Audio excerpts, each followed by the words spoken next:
আসসালামু আলাইকুম, সবাই কেমন আছেন? আমরা এখন আছি ঢাকা ক্যান্টনমেন্টে। ঢাকা ক্যান্টনমেন্ট এরিয়াটা খুব সুন্দর, সাজানো গোছানো, সব কিছু পরিপাটি। রাস্তাঘাট খুবই সুন্দর। যত্রতত্র যেই ময়লা থাকে না এখানে, সেটা দেখা যায় না। আমার কাছে খুব ভালো লাগে। সবুজের সমারোহ বেশি। অন্যান্য জায়গায় যেরকম একটু পরপর উঁচা উঁচা বিল্ডিং, এখানে সেরকম নাই। দোতলা বিল্ডিং আছে। রাস্তা খুব ফাঁকা। নতুন বিল্ডিং হচ্ছে, মডার্ন বিল্ডিং। মানুষজন কম, ফেরিওয়ালা কম। সব কিছুর মধ্যে একটা নিয়মের ছাপ আছে। শৃঙ্খলা যদি না থাকে তাহলে তো আসলে জীবনটা সুন্দর হয় না।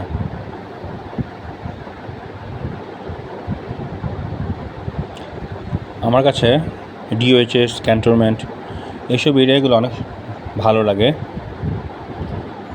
আমাদের অন্যান্য এরিয়াও যদি এরকম হতো তাহলে অনেক ভালো হতো। আসলে আমরা, কথাটা বলতে খারাপ লাগে, তারপরেও যে শক্তের ভক্ত নরমের জম, আমরা বাঙালিরা হচ্ছে এরকম। জিনিসটা আমাদের শুধরানো দরকার। যারা সবাই কেমন আছেন? ভালো। আমার ভিডিও লাইক করলে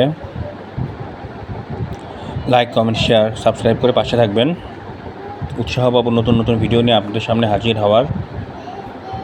রিকশায় যাচ্ছি ক্যান্টনমেন্টের রাস্তা দেখতে দেখতে।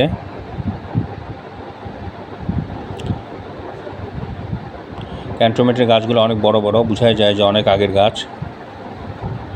অন্য অন্য জায়গা হলে গাছগুলো কেটে ফেলতো, ক্যান্টনমেন্ট দেখে হয়তো গাছগুলো আছে। এবং এখানে সব বড় বড় কর্মকর্তাদের হয়তো বাসা, যার জন্য তারাও অত লোভী না অন্যান্য জায়গার মতো, যে পুরো জায়গা নিয়ে বাড়ি করব, সেরকম না। কত গাছ দেখছেন! অন্যান্য জায়গায় তো কল্পনাই করা যায় না।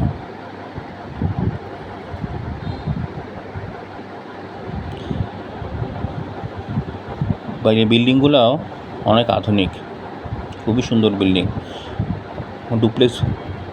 ডুপ্লেক্স বাসা এবং রাজকীয় বাসা। বিশাল বড় মাঠ, সবুজ আর সবুজ। খুব সুন্দর একটা মসজিদ, খুবই সুন্দর মসজিদ। অন্যান্য জায়গায় এরকম মসজিদ আমি দেখি নাই। ক্যান্টনমেন্টের ভিতরেই এরকম মসজিদ দেখা যায়। আসলে জায়গা ছাড়া কোনো জিনিস করলে সেটা যে সুন্দর হয়, এগুলোই তার প্রমাণ। এটা ক্যান্টনমেন্টের একটা মার্কেট, সিএসডি মার্কেট।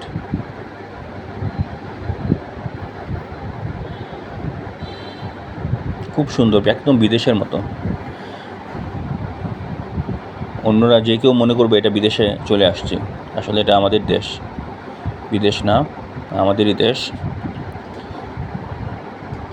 শুধুমাত্র মানসিকতার পরিবর্তনের জন্য